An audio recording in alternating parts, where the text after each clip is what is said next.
Hi, this is Ray Perez of Florida Realty in Miami. Welcome to the As Is contract. This is part 2.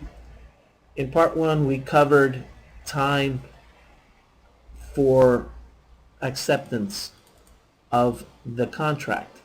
Now, if we were doing this contract on September 11th, I want to give it 3 days, so that's why we have September 14th as the time of acceptance. If they do accept the contract on September 14th, then our closing date will be October 29, 2015. How do I come up with that? If it's a conventional, I usually give it 30 to 45 days to close. FHA, I give it 60 to 75 days to close. And if it's a cash offer, it's usually 25 to 30 days to close.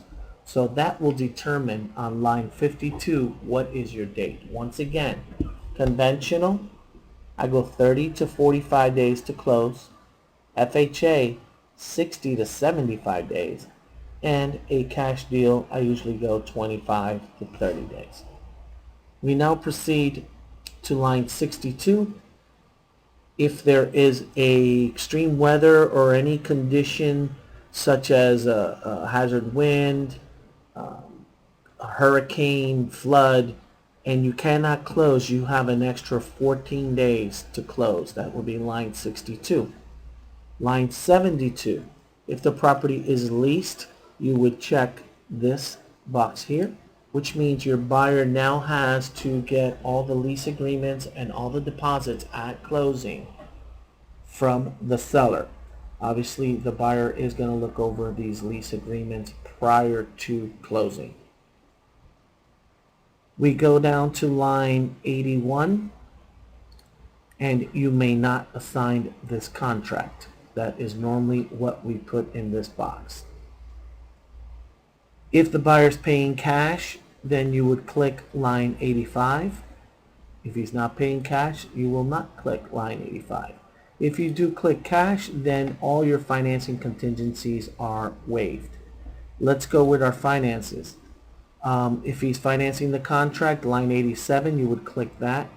You would click whether it be conventional, FHA, or VA. You got to determine what that is. If it's a 203 FHA loan, then it would look something like this, 203K. If it's not, then you just delete that from the contract. 25 days to get a loan commitment. Now it's with the new rules, it's probably going to be a little more difficult after October. But you always want to put 25 days so we could put a little pressure on the lending institution. No greater than 5%. Interest rates now are at 3 3/4 to 4.25%. 30 years. They have on line 92 5 days to get financing. We continue down. Who pays for what on the closing cost? Line 117 all the way down to 126. This is everything that the seller will pay. If you want the seller to give a contribution to the buyer, then you would type on other something as to 3% of purchase price towards closing. Okay?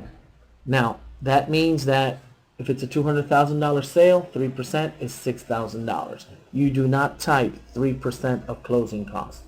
That is not the right way to do it. It's 3% of purchase price towards closing costs. Now, you can type this in an addendum at the end if you want to. What is paid by the buyer? That goes from line 127 all the way to 135. Who picks the title company and the closing agent? That is determined whether the seller picks it, the buyer picks it, or you pick the Miami-Dade. We will be covering this in part 3. Thank you for listening and have a great day.